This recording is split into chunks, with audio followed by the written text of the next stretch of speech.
Have you ever tried to change, truly change, only to find yourself falling back into the exact same destructive patterns? We build massive dams of mental willpower, but eventually, the water breaks through. Why? Because true transformation isn't a trick of the mind. It is an awakening of consciousness. Imagine wanting to wake up early so desperately that you order your own servant to beat you, only to fight back and fail. Imagine deceiving your own father by ringing a bull's bell to fake your prayers, or a sworn priest turning to a rubber doll just to satisfy unyielding physical desires. We are absolute masters at deceiving ourselves. But history whispers a different truth. Think of a foolish Kalidas, cutting the very branch he sat on, transforming into a literary genius. Think of a lustful Tulsidas, awakened by a single piercing truth. Or a young Mahatma Gandhi, consumed by physical desire while his father passed away in the next room, using that agonizing remorse to forge a soul of absolute steel. Or Valmiki, meditating so deeply that an anthill swallowed him whole. The path is steep. It is the Everest of the soul. And even if you walk it, Maya will test you. Will you be like the king's subjects, abandoning the divine summit for scattered coins, mountains of silver, golden mines, and dazzling diamonds? Or will you walk alone, past every illusion, to reach breathless stillness and merge with the ultimate source? The choice is yours. Discover the source and means for permanent transformation today. Today's satsang is on the topic of the source and means for permanent transformation. Whichever devotee chose this title for the satsang, they have either chosen it simply by chance, or their inner spiritual state is such that they genuinely desire a permanent transformation. Bringing about a permanent transformation in life is equivalent to climbing Mount Everest. It is not a simple task. All our religious scriptures have been created solely for this very purpose, so that a lasting transformation may occur within us and we may unite with the divine. Millions of people read these scriptures, but we all know how few are actually able to forge that connection. Therefore, this is an incredibly difficult path. However, even to contemplate this is a tremendous achievement, to realize that we do, in fact, desire transformation, that we truly seek a permanent change. If we manage to step onto even the very first rung of the ladder, we will slowly and surely reach the final one. Therefore, we must all make a sincere effort to bring about a permanent transformation in our lives. To achieve this, the very first thing we must understand is our own current state of being. Human life is a continuum. A continuum life means that we were born 100 or 200 years ago, and we were born even before that. Our journey of existence is a continuous, ongoing process. Just as a river flows endlessly, our life is also flowing like an unbroken stream. In this present life, God has granted us the realization that a permanent transformation must now take place within us. If this thought has even entered our minds, it is an immense grace of the divine.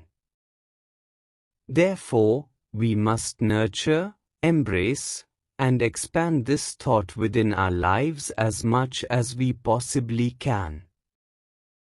There are only two paths available to us for transformation. The first is to bring about change through the mental path, and the second is the path of consciousness.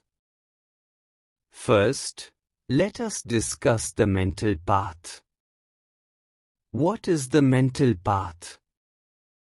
It is when we impose certain restrictions on ourselves using our mind and try to walk on a righteous path.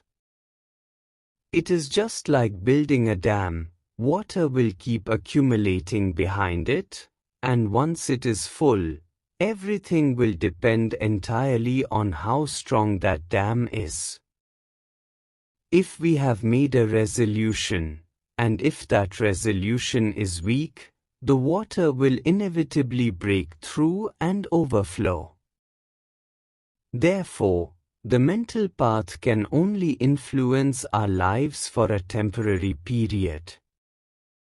If we truly desire a permanent transformation, the mental path cannot fully assist us, because the mind itself becomes restless and fluctuates every single moment. So, how can it ever provide us with a permanent direction? Nevertheless, because we lack knowledge of other paths and because we exist primarily within the realm of the mind, we take the support of the mind and try to place our very first step upon it. For example, if a person smokes cigarettes and wants to quit, they might make a mental resolution, "I will not smoke today." However, after just a few hours, the urge will return, and they will start smoking again. Thus, the influence of the mind lasts only for a very short time. If we look deeper into why a person smokes, we all know that it is harmful to the body. It is even clearly written on cigarette packs that smoking is injurious to health, yet people still continue to smoke. From this, we can easily conclude that merely knowing something is not enough to transform ourselves. The Bhagavad Gita contains everything about how we ought to act and how we should live, yet we find ourselves unable to live up to those teachings. Therefore, simple intellectual knowledge alone does not give us the power to truly change and bring about a permanent transformation within ourselves. Now the question arises, what should be done then? We must understand why a person who smokes actually smokes. The first possibility that emerges is that the level of acidity in their body is high. To balance this acidity, smoking serves as a very common method. People often smoke after drinking alcohol or after having a heavy meal because it temporarily balances their acidity. Therefore, if one wants to avoid smoking, they should consume light and pure or sattvic food, so that the urge to smoke does not even arise. A person who is firmly determined to quit gradually begins to understand this. However, if they are still unable to quit even after making these changes, they dive deeper into the problem. They study the matter, try to understand it further, and even discuss it with their friends.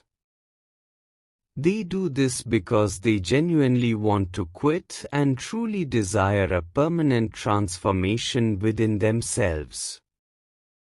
So, he gradually comes to understand that perhaps in his subconscious mind, he carried deep impressions from a past life that drive him to smoke, and this indeed happens quite often. Alternatively, another reason could be that he was not breastfed by his mother. If, due to any circumstance, a mother does not breastfeed her child, a strong subconscious urge to suck remains within the individual. Now, why wouldn't a mother breastfeed? It could be that her physical health does not permit it, or perhaps in today's modern lifestyle, some mothers avoid breastfeeding to prevent changes to their physical appearance. Whatever the reason may be, a person who was not breastfed tends to retain a strong oral fixation or sucking tendency. This has even been scientifically established. If that person genuinely wants to quit smoking, a very simple and practical method for him is to go into the privacy of his room, fill a baby bottle with milk or water, and drink from it by sucking, just like an infant does. If he practices this, there is a very high probability that within 6 to 7 months, his urge to smoke will significantly decrease, and this has actually been observed in practice. However, doing this is only possible when a person genuinely wants to quit the habit permanently. Meaning, if one has made a firm mental resolve, I absolutely have to quit, only then can they undertake this practice, improve their diet, and successfully leave the habit behind by following this process. If we talk about other cravings or compulsions, often a person overeats and then feels miserable and distressed afterward. Scientific experiments have been conducted where a piece of food is placed at a slight distance from a cat. As soon as the cat approaches the food to eat, it receives a mild strike on its head. The cat gets startled, steps back, and refuses to eat the food.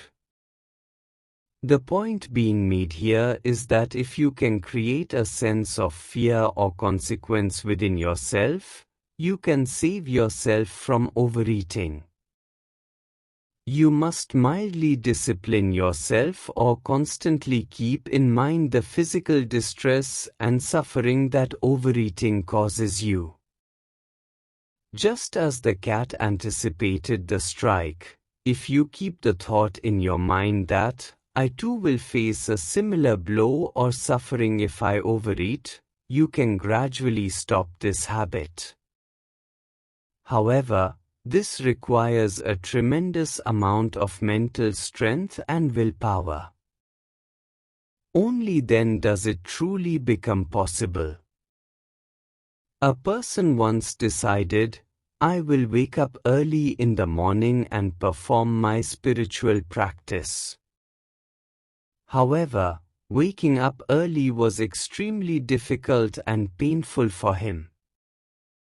So, he hired a servant and told him, wake me up early every morning. If I refuse to get up, you have my permission to beat me. The servant would come to wake him up at 4 a.m. But how could a servant dare to beat his master? It was a very awkward situation, and the master simply wouldn't wake up. One day, the master scolded him, I specifically told you to beat me.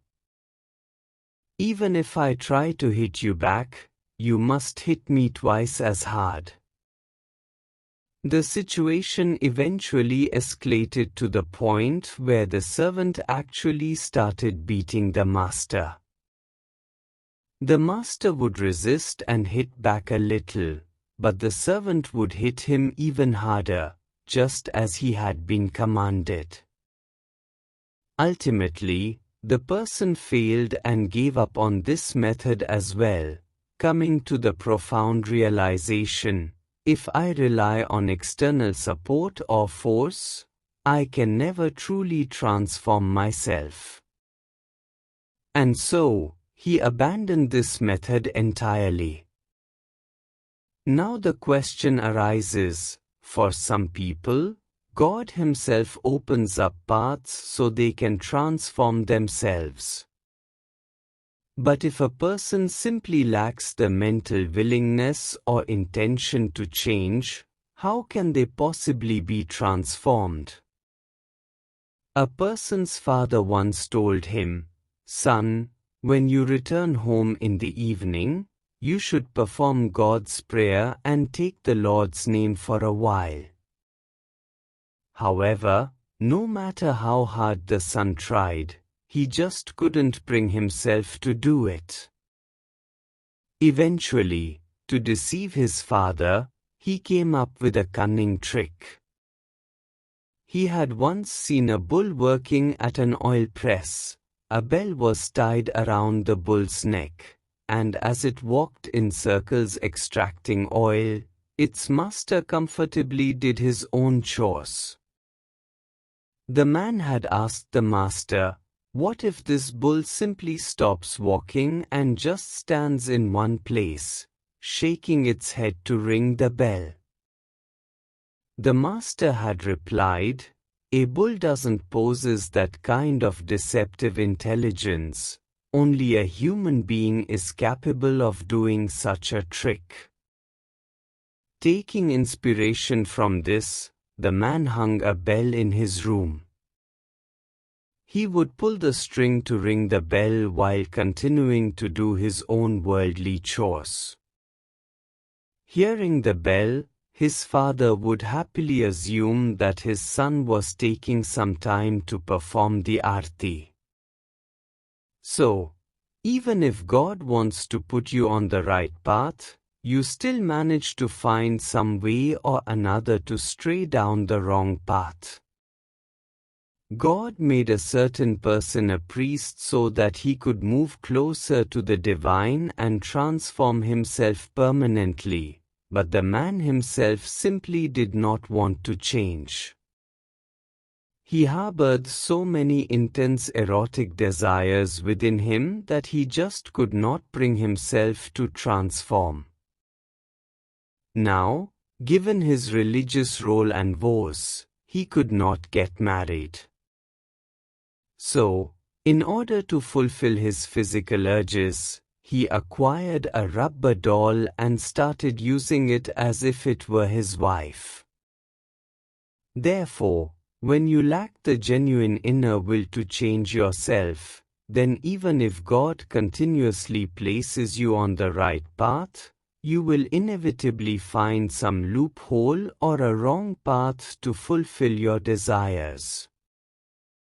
Now, the biggest challenge that arises is this: if you truly want to bring about a permanent transformation within yourself, it is absolutely essential to rise above lust, anger, and greed.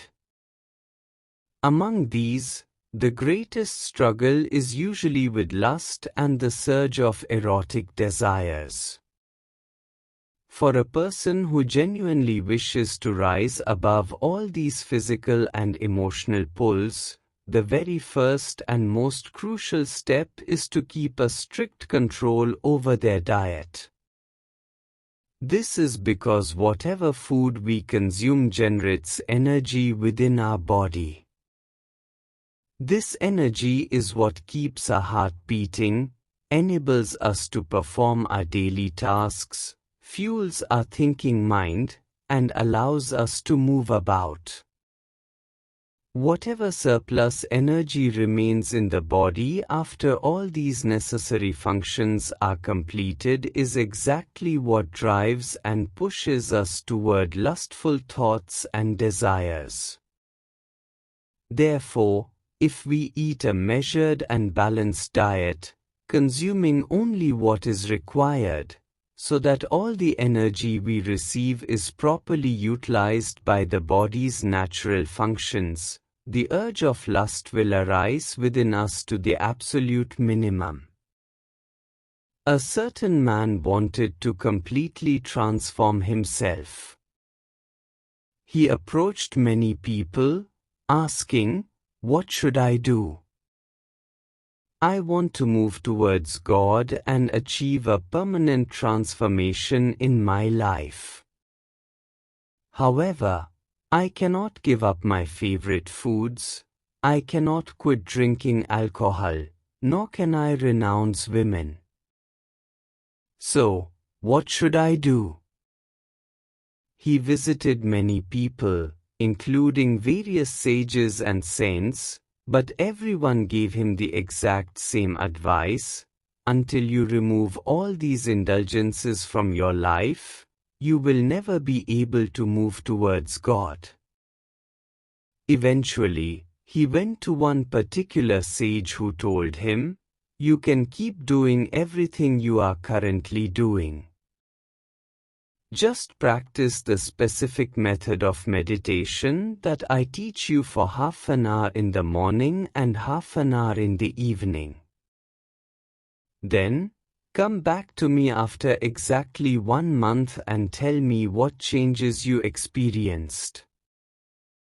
But remember, you must tell me the absolute truth about what actually happened to you. Do not lie to me." The man was overjoyed by this. He thought, "This is fantastic. I get to do whatever I want, and I only have to sit for meditation for half an hour in the morning and evening." Deep down, he carried a very intense and genuine desire: "I truly want to attain God in this life, even though I indulge in all this eating and drinking and cannot seem to give it up." So, acting upon the sage's advice, he sat in a state of meditation for exactly half an hour in the morning and half an hour in the evening, just as he had been instructed. And within 20 to 25 days, he noticed something incredible. He no longer had the desire to overeat, nor did he have the urge to drink alcohol.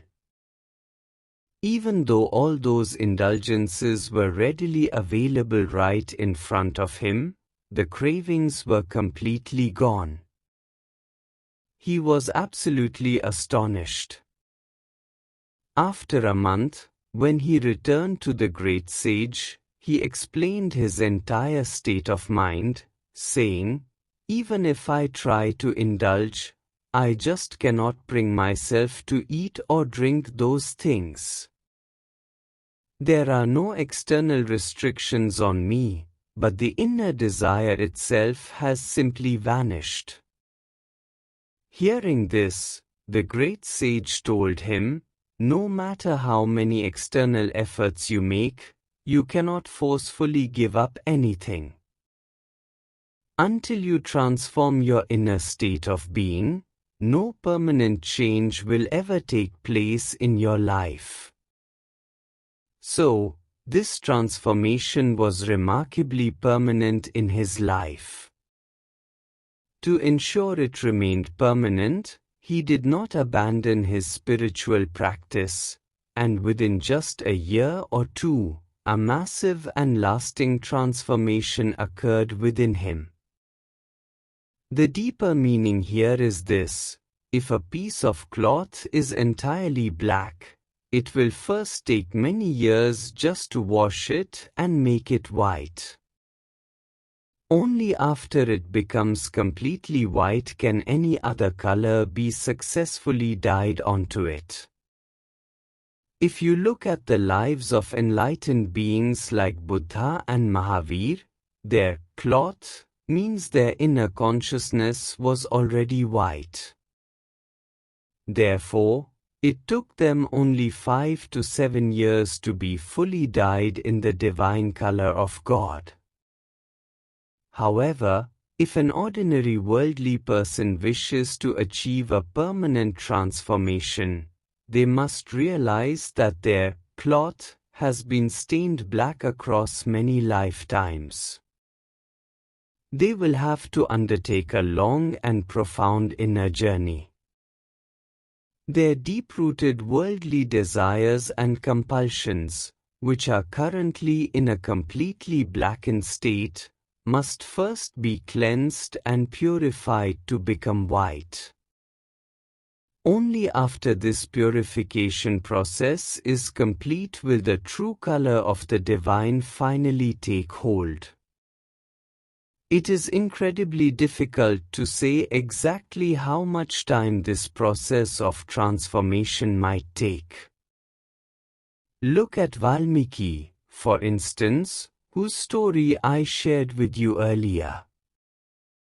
He was able to write the Valmiki Ramayana only by continuously chanting the Lord's name, which brought about a complete transformation within him.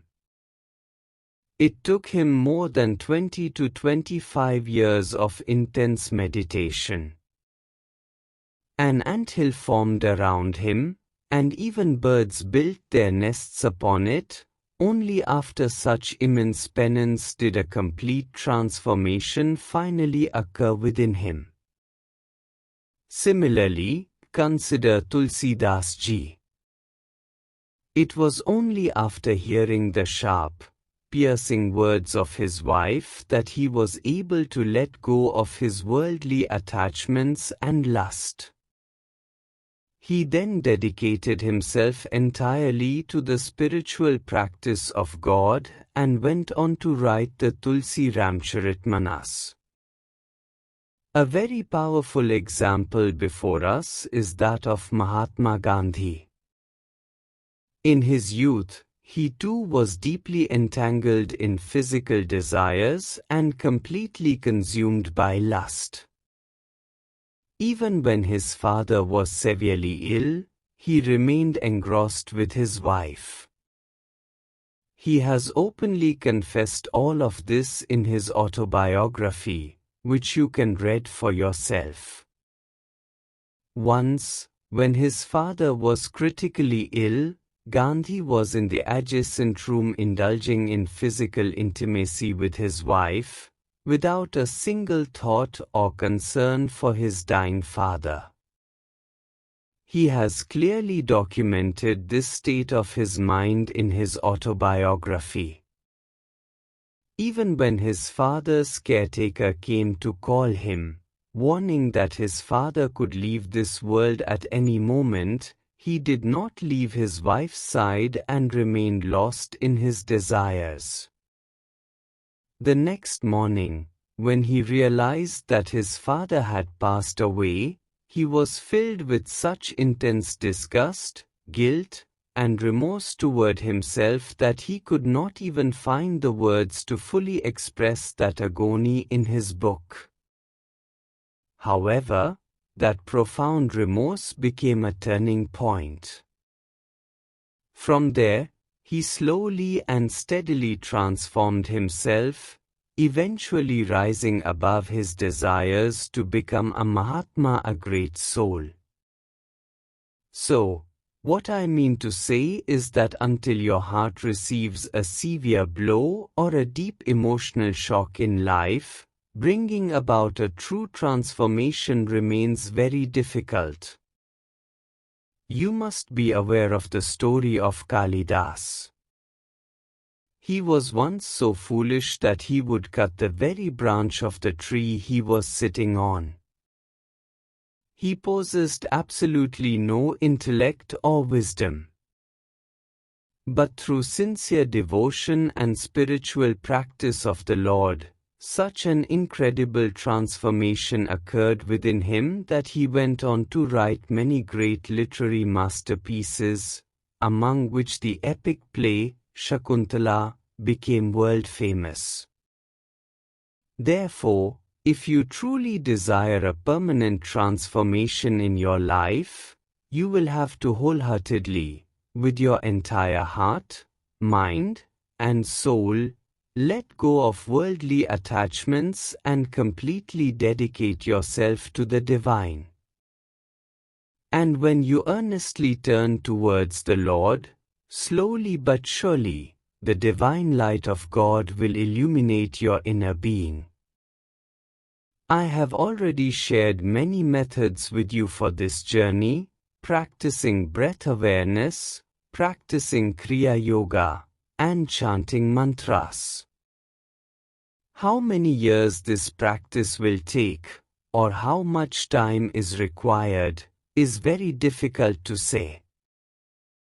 It might take this entire lifetime, or it might even take into the next lifetime if you truly seek a permanent transformation. Success is absolutely guaranteed, but predicting exactly how many lifetimes it will take is very hard. Chaitanya Mahaprabhu and Mirabai attained the Lord simply by dancing in pure, ecstatic devotion. Therefore, depending entirely on the nature and inclination of your own mind, whether you reach there through Kriya Yoga, through the mastery of mantras, or by becoming deeply aware of your breath, you can certainly attain the divine. However, the journey does not simply stop here. Once you have made attaining God the ultimate goal of your life, and as you actually begin to experience the realization of the divine, that is exactly when God begins to test you. First, He may subtly induce a sense of ego or pride within you, making you think, I have achieved such a great spiritual feat, you must be incredibly vigilant to manage and conquer that spiritual pride as well. After that, to test your resolve and distract you, God might send celestial temptations, like the beautiful nymph Urvashi, across your path. Even then, you must not waver from your goal, though very often, seekers do stumble and fall. You can see for yourself what is happening all around in our society today. These are simply examples of people failing the tests of the divine. Not only this, but God will continuously present various deep worldly illusions and temptations before you to delude and confuse you as much as possible. It is only when you remain completely steadfast, unshakable, and firmly grounded through all these severe trials, that you finally attain the ultimate realization of God. And when God realization is finally attained, it is as if you have completely reached the absolute summit of Mount Everest. There was once a great king who had attained the realization of God. He held immense compassion and sympathy for his subjects. One day, he prayed to the Lord, O Lord, please accept my subjects at your divine feet as well. The Lord replied, none of them are worthy of it yet. But the king insisted, saying, no, they all chant the Lord's name alongside me, and they do everything I ask of them. I cannot leave them behind. So, the Lord said, all right. Bring your subjects to the top of the mountain, and I will grant my divine vision to everyone. A time was set for 6 a.m., and the king began the journey up the mountain, accompanied by his subjects. On the way, the people saw ordinary wealth and coins scattered around. Tempted to collect the money, a large number of people abandoned the king, though some continued walking. Further ahead, they came across a massive treasure of silver. Many more dropped out of the journey to gather the silver, but a few devoted individuals still walked along. Going even further, they stumbled upon a gold mine. This time, everyone who was left stopped for the gold. In the end, only the king and his queen remained, walking together toward the Lord. Just as they were nearing the Lord, the queen suddenly saw dazzling diamonds and precious gems, the likes of which she had never seen before. Overcome by temptation, she too abandoned the journey to collect the jewels, leaving the king to reach the divine entirely alone. Seeing him arrive alone, the Lord smiled and said, "I told you. Other than you, no one else was truly worthy of receiving my vision. Everyone else is still deeply entangled in the illusions of Maya." So, the core message is this: if you truly desire a permanent transformation in your life and wish to reach that ultimate source, it requires intensely rigorous spiritual practice. At every step along the way, you will encounter some form of temptation and greed, trying to pull you away and make you abandon the path of the divine. It is only when you have an indomitable, burning desire to attain God, when there is absolutely no other goal left for you in life, to the extent that you are willing to lay down your very life and completely erase your own ego, only then can a permanent transformation occur within you. And even that ultimate transformation will come purely as a divine blessing. It will happen only by the grace and will of the Lord. Therefore, if you continue to walk the path of awareness, constantly evolving and expanding your consciousness, there will eventually come a profound moment where you become entirely breathless, a state of absolute stillness where the physical breath simply ceases. In that profound stillness, your consciousness reaches its ultimate and complete evolution. When this absolute evolution occurs, you will enter the highest state samadhi or state of ecstasy. In this state of samadhi, the illusion of separation vanishes, you and the divine will merge and become one. Only then will a truly permanent transformation take root in your existence. Merging into that supreme oneness, you will no longer remain yourself, you will become a living embodiment of the Lord Himself. So, this transformation will come through your rigorous effort, and it will manifest as a divine blessing from the Lord.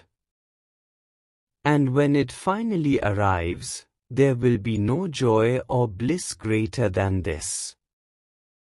You will never want to let go of this bliss, you will merge completely into it and become the very embodiment of the divine. How many lifetimes it might take, or how much time it might require to reach this permanent state, if you are completely ready and willing to accept that, only then should you step onto this path. Nevertheless, even if you walk just a little on this path, you will certainly attain something. There is no harm in making an effort, you must try. Even if you cannot reach the highest depths of the sky, you will at least rise a little higher from where you are. Therefore, there is only benefit and absolutely no loss in embracing this path.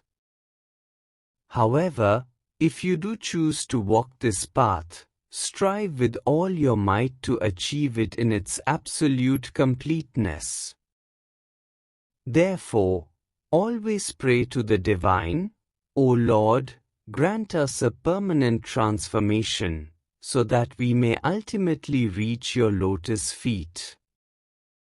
This must be the ultimate goal of our lives, and this is the true method to achieve it. Thank you.